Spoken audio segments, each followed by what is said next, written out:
This is Art and Soul of the City, where we feature the diverse talents in our local region.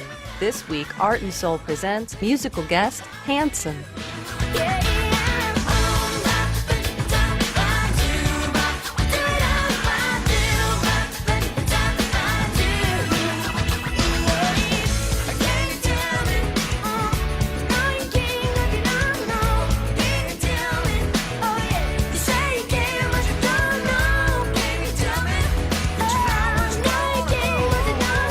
Magic 95.1 has brought Hanson to town. It's been 10 years since you guys have been here, right? Yeah, it's been a while. I think that's right, yeah. It's been a while. Now, before I even go on script and ask questions, I want to know the secret to how you guys have been able to maintain it going, because all the other boy band groups that have come, they've broken up. I mean, granted, you guys are brothers, but you're keeping it together. Unlike the Jacksons, where one of you just like, hey, I'm doing my own thing, you know. Well, I mean, the Jacksons had a pretty good run. I don't think we need, but I mean, with us, we were just always a band that got lucky to have success early. I mean, when we broke out on the first record, we were so young. I think there was an initial assumption that there was a little bit more novelty, just because people don't expect a band. A little less organic. Like really this was. is real, Exactly. you know. But we just were like, wow, we've had amazing success on the first major record we've put out. But it was never like, cool, let's cash in and let's get out of here. I think the key to sticking together is just the realization that it can so easily be lost, you know, and I think where artists go wrong is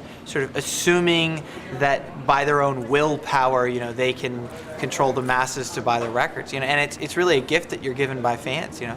You have to earn that trust with people to say, I'm worth the money and the time that you're going to invest in listening to my music and coming to my concerts, and if you keep that in mind, I think it keeps you humble and it keeps you working hard.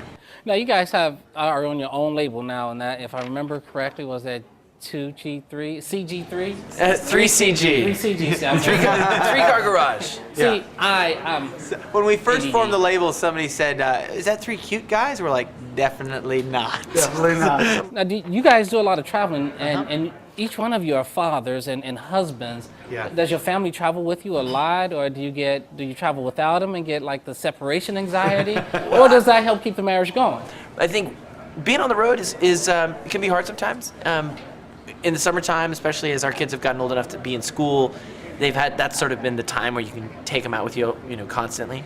But I think you just try and balance it. You know, you take the moments when you get them, and having family is an amazing thing. And we have a great job in many senses because we're our own bosses. You know, we run our label, we run all the marketing, all the stuff that we do. So in a lot of ways, we can kind of make time when it's necessary, and at the same time, we can't ever make time because there's no one else to blame. Yeah, Right. we can't tell our wives that. They'll look at you. They'll look at you and go, yeah, they don't ever have time. Our joke is we would be, you know, doing this whether we were, you know, busking on the street or, you know, in a bar or in an arena, or, you know, it's part of who we are, and so they love the music and they support us in doing it. I think part of it is also the context. We met all of our wives while we were on the road, and so on some level or another, it kind of helps the context. you They know what you're getting understand. into. But So you mean you met your wives on the road, because there's going to be a lot of upset women that's thinking like, why didn't you pick us? You know. We used to tell people from, you know, fans would ask, well, would you ever date a fan? I was like, yeah, we would. We all, in some ways, met our wives through being a band and making music and traveling, and so there's all, you know, different stories to each one, but It's not extraordinarily cliche, but it gets close.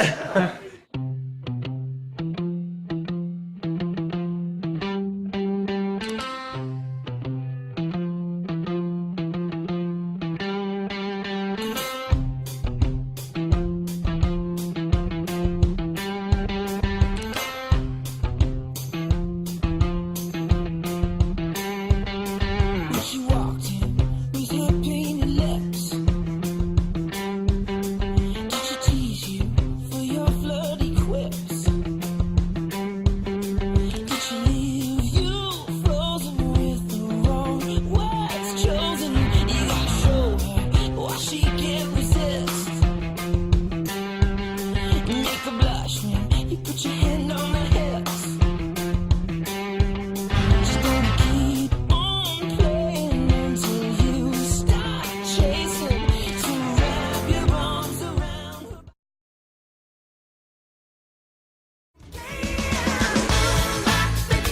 Welcome back to Art and Soul of the City featuring Hanson.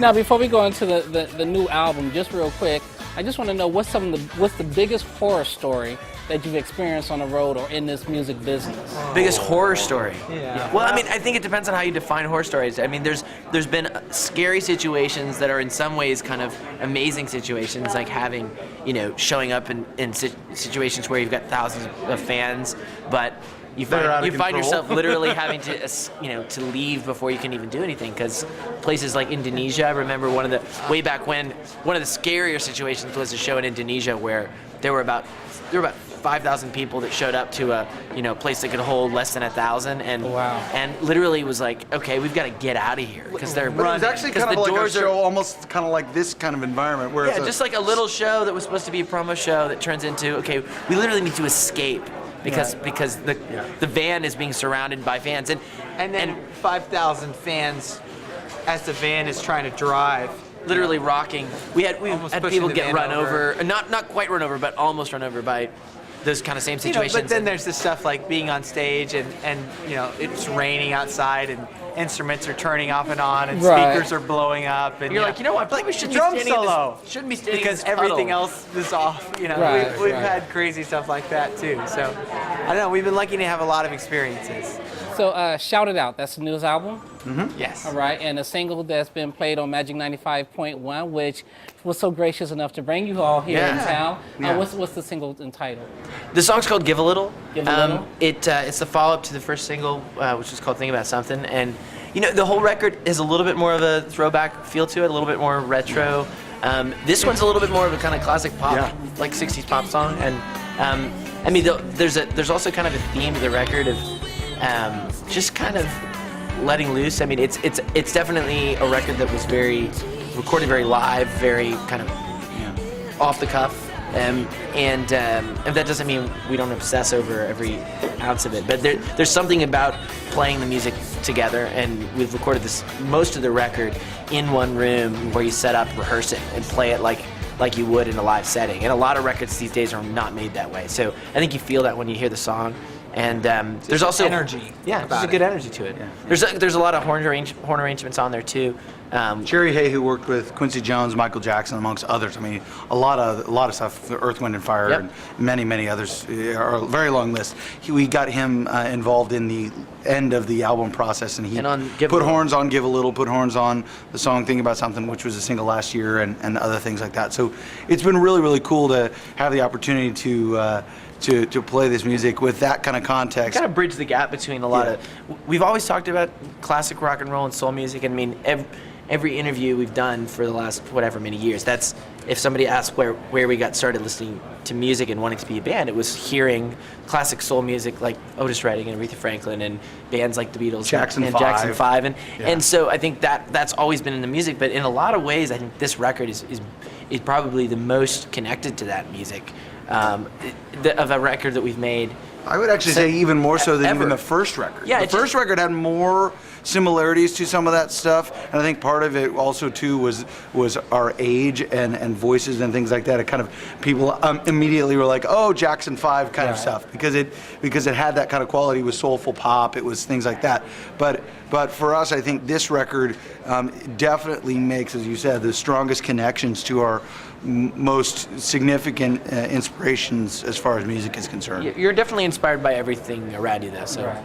And we've got to get going because it looks like you got a few hundred fans that want to come in here. I want to thank y'all so much on behalf of Art and Soul of the City and Magic 95.1 for coming out. Yeah. And always, if y'all can do something for 10 seconds, harmonize together just to send us out. Sure. Thinking about something is probably easier to do, as a clip. I've been thinking about something. 1, 2, 3. I've been thinking about something. I've been thinking about something other than you. Art and Soul of the City. Teach you, be a pretty